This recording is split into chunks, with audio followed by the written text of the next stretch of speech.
are we? We're missing our youth person We're missing the youth person. What's that, and Nikki? Grace. Grace Grace and Katie? Decade. Yeah. Should we give them a minute? Does anybody know who they are?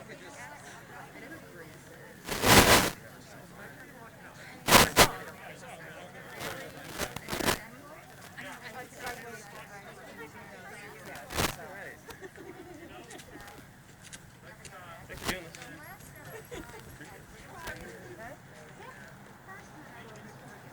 Are you good with this, Liz? It's all set up for you? Yeah, and then I'll just try to push it up for, oops, now it's dropped.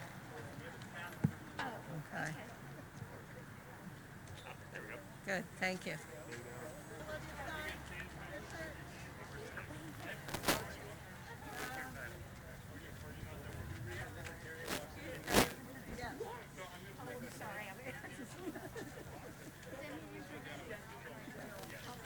Check 1 2 1 2. Yep, you're good. Check We'll 1 bring 2 you- 1 2. And you Yeah, want to be about that far. about that far. Oh, I Bring the carry. mic closer if you need to, or bring it over Okay. to you. Okay, that's working, huh? Okay. No? Okay. I think we're missing Grace and Katie. All right, well, I think we start now, and if somebody sees them, so Liz, in case they show up, I'll flag it for you, but Great. otherwise, no Grace? Yep, Okay, yep, perfect. yep. Okay. Okay. Good morning. And thank you for joining us for the Granite Staters United for the People press conference. I'm Liz Tentarelli. I'm with the League of Women Voters of New Hampshire. And I'm your MC for today. As Senators Maggie Hassan and Jean Shaheen return to work in Washington today, we've gathered over 25 groups representing tens of thousands of Granite Staters to voice our support for the passage of the For the People Act and the John Lewis Voting Rights Advancement Act. As the For the People Act is being amended, its name may change, but not its intent. We're going to hear today that the vast majority of Granite Staters are united, that no matter what your age, your zip code, or the color of your skin, you should have the freedom to vote and to have that vote matter. And you should have a government that is free from special interest influence and dark money. It's the working people of New Hampshire and our country who often feel the brunt of that special interest influence and the attacks on our voting freedoms. Let's hear first from Glenn Brackett, president of the New Hampshire AFL-CIO, for a few words about this and the importance of modifying the filibuster to get the For the People Act passed. Glenn.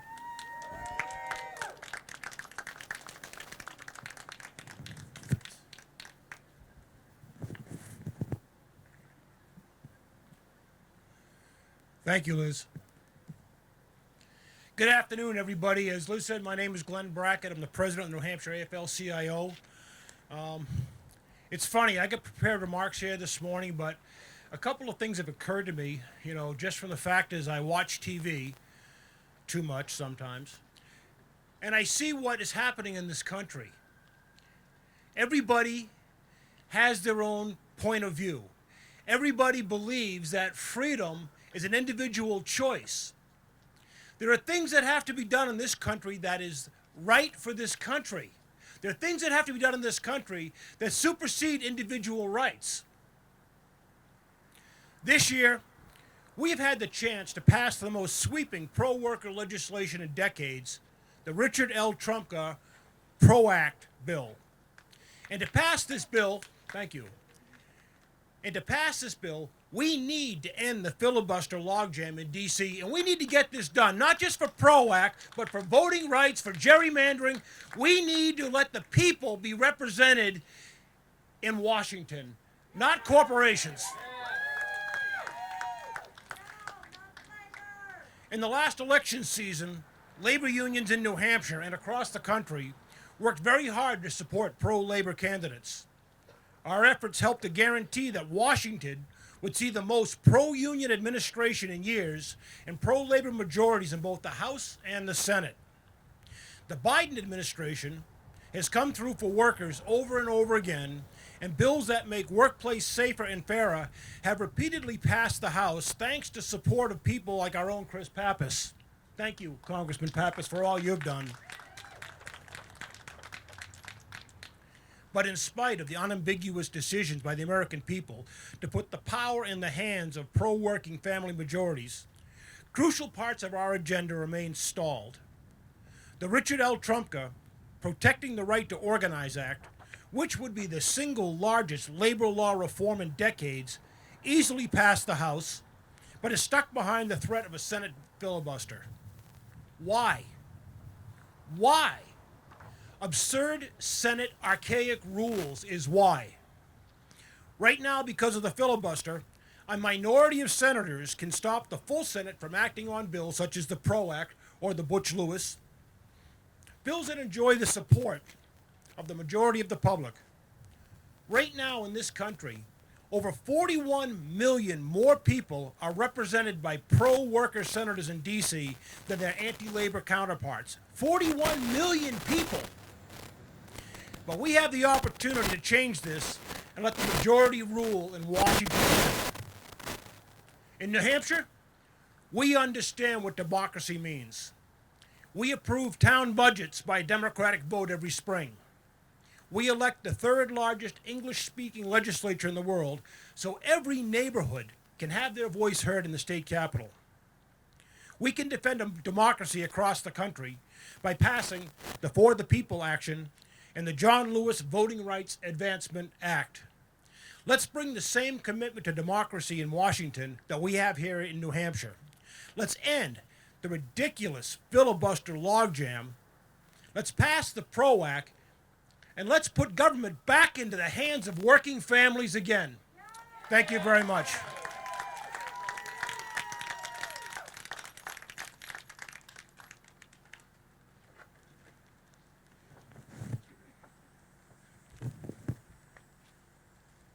Ain't the rules of COVID wonderful?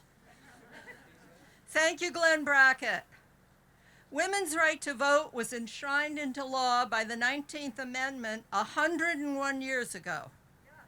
50 years ago, the voting age was lowered to include 18 to 20-year-olds. Yet here we are, facing state lawmakers in New Hampshire and across the country trying to erect barriers to voting. Right now in the New Hampshire House Election Law Committee, there are bills designed to keep domiciled college students from voting and to keep any Granite Stater from registering on the day of the election. To tell us how the For the People Act will help younger voters and voters of color here in New Hampshire, we welcome Ronelle Chela. She is with Black Lives Matter Manchester and a student at UNH School of Law.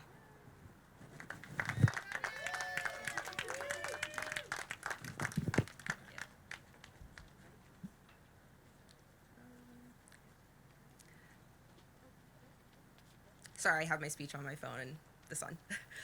Good morning, everyone. My name is Ronelle Chela, and I am co-founder of Black Lives Matter Manchester, and I'm excited to be speaking with you today in anticipation of the next step in our fight for federal voting rights legislation. This past year, myself, along with the other members of Black Lives Matter Manchester, organized several Get Out the Vote efforts geared towards the Black community. While we did see some success, the response that we received laid bare just how much work is left to be done in regards to many issues, including voting rights. I've seen firsthand why federal legislation protecting the right to vote is important. While I was a student at the University of New Hampshire in Durham, I had several friends who went to our polling place to vote or the clerk's office to register, and they simply gave up instead of jumping through all of the hoops placed in front of them. Stories like this aren't just anecdotal. The New Hampshire Supreme Court's The New Hampshire Supreme Court's recent ruling on SB 3 reminded us that legislation with purposely vague or confusing language disenfranchises voters, especially students. And yet, Republicans in the legislature continue to push more anti-voter legislation in bills like HB 554, another bill filled with confusing language aimed at college students. The House Election Law Committee will be taking up this anti-voter bill and others later in the fall, and it's clear that these attacks on voting aren't slowing down. Voices like mine and other young students of color matter, and our stories remind us why federal voting rights legislation, like the For the People Act, is so necessary. We deserve to be active participants in our democracy. As we've seen it taken apart with attacks on voting rights across the country, I'm further reminded of why we need to pass the For the People Act, and I thank Senators Hassan and Shaheen for their support. Thank you.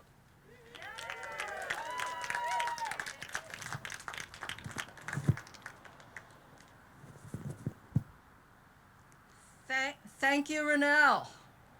The For the People Act and the John Lewis Voting Rights Advancement Act will work together to set nationwide standards for elections and protect voters in all states from efforts to take away that freedom.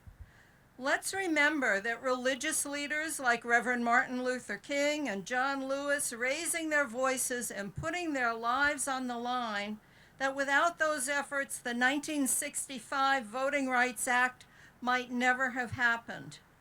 Here in New Hampshire, the American Friends Service Committee is still working to protect those rights. Please welcome Co-Director of American Friends Service Committee, Grace Kindeke.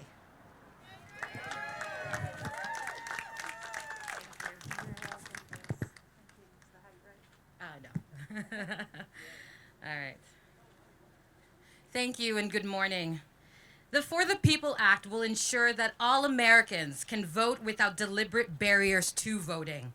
It protects same-day registration, and it makes sure everyone who is eligible to vote can vote without the discriminatory use of provisional ballots, and it expands mail-in voting, which is proven to help voters safely and securely vote from their own homes. We believe that all individuals should have access to a voice and a vote in our participatory democracy without oppression or obstacles. And we thank our senators and our representatives for their co-sponsorship of For the People Act. And we urge them to do everything in their power and influence to ensure that S1 becomes law this year.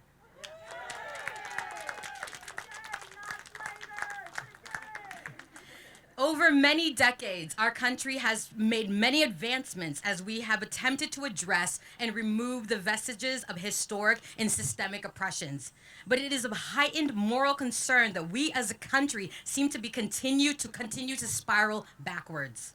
Over the last year alone, we have seen an onslaught of efforts to create new voting and election administration laws and practices designed to reverse our democratic process, suppress the vote, and to erode democracy itself, including several attempts right here in New Hampshire.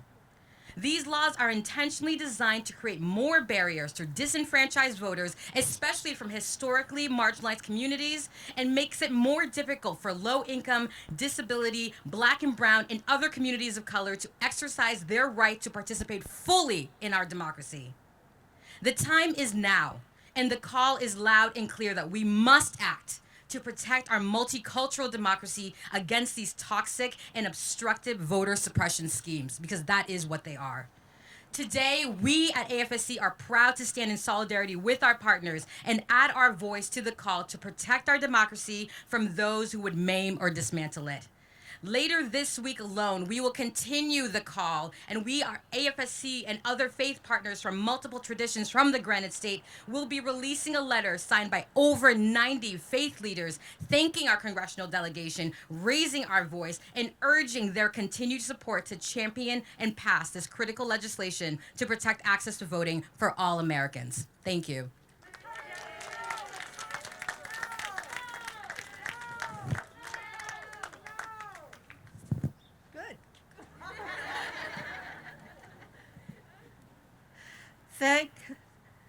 Thank you, Grace. It's wonderful to hear that New Hampshire faith leaders of all denominations are standing up for the For the People Act. Coretta Scott King said, "The failure to invest in youth reflects a lack of compassion and a colossal failure of common sense." It seems that would apply to our climate crisis. Our next speaker, Katie Lessard, attends Bow High School. She is active in 350 New Hampshire, and she has a few words about how the For the People Act will protect young voters and our climate. Katie Lessard.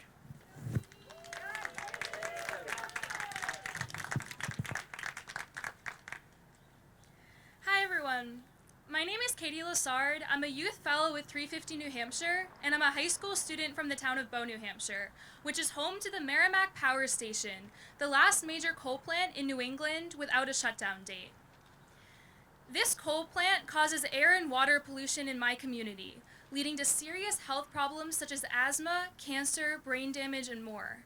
Health problems that can alter the lives of my friends, my family, and my neighbors. Problems that there would be no concern for if our democracy were structured fairly. In fact, for 45% of active coal plants in America, it would be cheaper to build new renewables than it would be to continue to run the existing coal plant. Yet this change has not been made. Not only would this change protect local ecosystems, prevent major life-threatening problems for people, and prevent the impending climate crisis, but it would actually be in the economic interest for the companies running the plants. How could our democracy have gotten to a point where a system that works for virtually none of the players in a situation has been allowed to be perpetuated? This corruption has taken a government that is supposed to be of the people and has made it to work for only a handful of individuals. In fact, only 12 mega donors and their spouses, a total of 19 individuals, accounted for about $1 in every $13 in federal policies from between January 2009 and December 2020. This is unacceptable. Structural changes have to be implemented to prevent these closed-door deals and corrupt money plays that allow the voices of a few to trump the dire needs of many. Restructuring campaign finance in the way that the For the People Act does can help alleviate these problems. Further, many people living in highly polluted areas are even more underrepresented in their government. Highly polluted areas are disproportionately found in low-income communities, particularly those with higher populations of BIPOC, and there are further ways these voices are silenced in politics. For example, policies causing extreme waiting times for voting can make voting inaccessible for these communities, as people have to deal with things such as childcare and their jobs. This problem is only exacerbated by the recent move by the GOP to counter absentee ballots, a move that could make voting accessible for so many more people. The same populations who most direly need their voices heard are affected the worst by our current voting policies, and this has to change. Additionally, current policies such as the filibuster can prevent necessary urgent policies from being passed timely. There is limited time to tackle the climate crisis, and with each passing day, more and more people are affected by extreme weather events, wildfires, sea level rise, and more. This obstructionist policy needs to go for the safety of the people. Americans deserve better. We deserve a Congress that takes action to help us, not a Congress that actively works to delay giving us the help we need. This is the future that the For the People Act could bring us, which is why it's imperative that we pass it. Thank you.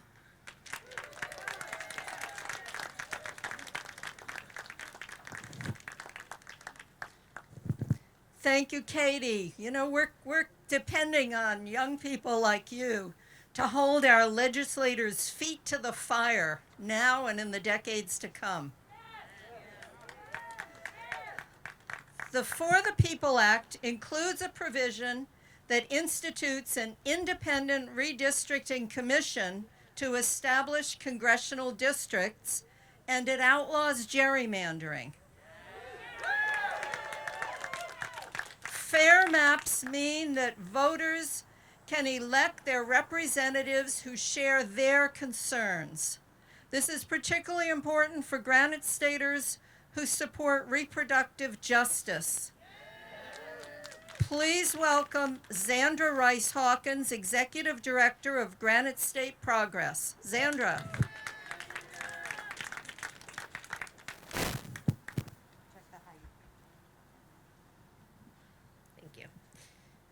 Hello, my name is Xander Rice Hawkins. I am the Executive Director of Granite State Progress, and we are so proud to be here with all of these folks and groups today for democracy. We all know that there have been attacks on reproductive rights in state houses across the country and down in D.C. And the truth is that the politicians and groups behind this know that the public does not stand with them. So it's no surprise that those same politicians and groups oppose legislation to ensure fair maps, to ensure voting rights for all of us, to make sure that campaign finance reform doesn't mean that the few wealthy individuals get to determine what life looks like for the rest of us. Our reproductive rights, our bodily autonomy for people, the right to self-determination, those are intrinsically linked with our voting rights. The right to determine for ourselves when and if to start a family, and what those families will look like, live like, the communities that they will live in, and to make sure that those are healthy communities, that our families can grow up safe and secure. The same people, these few wealthy, powerful interests who are opposed to these reforms, do not want to see a full, multiracial, strong, healthy democracy. And it is our job here today and every day to say that we demand that our voice is heard in our country, that we demand our rights at the voting box, and that we expect our elected officials to represent the true values that represent our families. We are proud to stand here today with all of these organizations, a broad cross-collection of issue groups that care deeply for each of their own issues and for our collective liberation around voting rights and democracy. We'd like to thank Congressman Chris Pappas and the congressional delegation for their leadership and to encourage them to continue to work hard for all of us.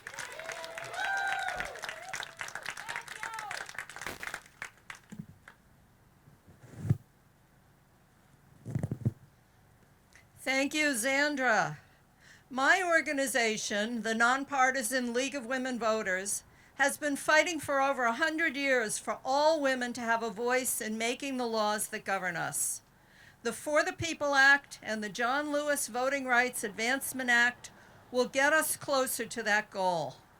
Many in Congress support the For the People Act and the John Lewis Voting Rights Act.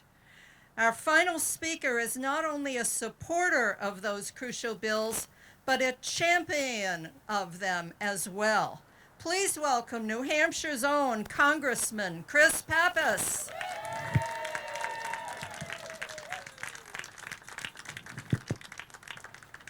Thank you.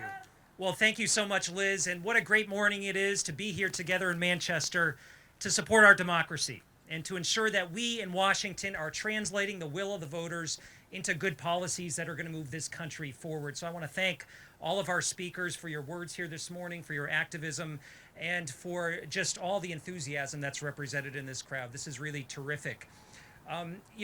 This coalition that has brought us here together this morning is dedicated to ensuring the right to vote is not infringed, and that we're doing all we can to pass legislation in Washington to protect that right to vote, to guarantee free and fair elections, and to get the undue influence of big special interest money out of our electoral system once and for all. Now, the power in our government is derived from we, the people. It's not we, the lobbyists. It's not we, the super PACs. It's not we, the corporations. We, the people. And it's about time that the voices of everyday Americans were front and center in Washington and in state houses across this country so that truly this is a government of, by, and for the people. And I'm just so thankful that we have so many folks here in New Hampshire who are taking up this cause. H.R. 1 and the John Lewis Voting Rights Advancement Act are groundbreaking pieces of legislation that will shore up our democracy against efforts to make it harder to vote and rig our political system. These efforts have ramped up since the last election, fueled by dangerous conspiracy theories like the big lie about President Biden's victory. And we know this pattern is familiar to us in New Hampshire. We have seen this song and dance routine before. We saw it after the 2016 election. We've seen it in insinuations about college students here in New Hampshire. And we know that we are stronger as a state and as a country when everyone's voice is heard in our democracy, and that's what we're fighting for here. So there are hundreds of voter suppression bills pending across the country that seek to suppress the vote. Our democracy belongs to all of us, and is not the property of any one political party or any one special interest group. And if we're serious about encouraging everyone to participate and reflecting the will of the voters at the ballot box and in our work, then we have additional work to do. So we saw during the pandemic how in New Hampshire, when we made it easier for individuals to vote, they appreciated the choice to be able to vote safely and securely from home. And that's one of the provisions that's supported in H.R. 1, the For the People Act, and that's one of the reasons why I've co-sponsored the bill and voted for it twice over the last 2 years. The fact is, it shouldn't take a pandemic or a blizzard on town meeting day to realize that we should be making voting easier and not harder for people here in the Granite states and in other states across the country. H.R. 1 and H.R. 4, the John Lewis bill, have a number of provisions that would accomplish this, from automatic registration to early vote and removing practices that are known to put up barriers for individuals to access the right to vote. I'm pleased that my legislation has been included in this effort. It's the Protect the Youth Vote Act, which looks to stop systemic efforts to target young people and college students, and we've got to make sure that we are aware of those efforts and doing everything we can to stop them. Other critical provisions in the bill will limit the influence of dark special interest money and to take on corruption. And as has been mentioned, we find ourselves in a redistricting year, and we know how important it is for New Hampshire and for the other 49 states to have fair maps when it comes to their congressional representatives and their state and local officials. Look, gerrymandering is wrong when Republicans do it, and it's wrong when Democrats do it. And these bills would address both of those scenarios, and that's why I'm such a passionate supporter of them. We've got to put the power of our democracy into your hands, and to make sure that politicians aren't picking our elected officials, that you all are picking our elected officials. So I continue to urge my colleagues, Senator Hassan and Senator Shaheen and others in the Senate, to pass these bills. I think we're hearing some good news coming out of the Senate of a compromise and a path forward, potentially to a vote this week on the For the People Act and the John Lewis Voting Rights Act, and I continue to hope that the Senate can find a way forward here. Look, only when we give everyone a seat at the table are we truly going to live up to our full potential as a nation. It's been mentioned here today in terms of some of the issues that voters are clamoring for, whether it's action on climate change, whether it's health care, whether it is access to reproductive rights. It's important that we're reflecting the will of the voters, and the way we do that is by ensuring each and every person can vote and each and every person is heard. So I hear you, and I hope that my colleagues in Washington will continue to hear you and the need to get something done here. Look, in my time in the House, it was a true honor to be able to serve alongside John Lewis. He was a hero. He represented the moral compass, not just of the Congress, but of the country. And he would often say that his journey was not the journey of a day, a week, a month, or a year. It was the journey and the struggle of a lifetime. Unfortunately, he's left us. And so that struggle is now our struggle. We have to carry that forward to truly make sure this is a country that reflects the dignity of our people and the voices of each and every person in our country. We can do this. This is not just the right thing to do and the American thing to do, it's also the popular thing to do. The people of New Hampshire stand with you all, and I'm just really pleased to be able to reflect that in our work in Washington. Thank you for coming out here today, and thank you, Liz, for putting this together.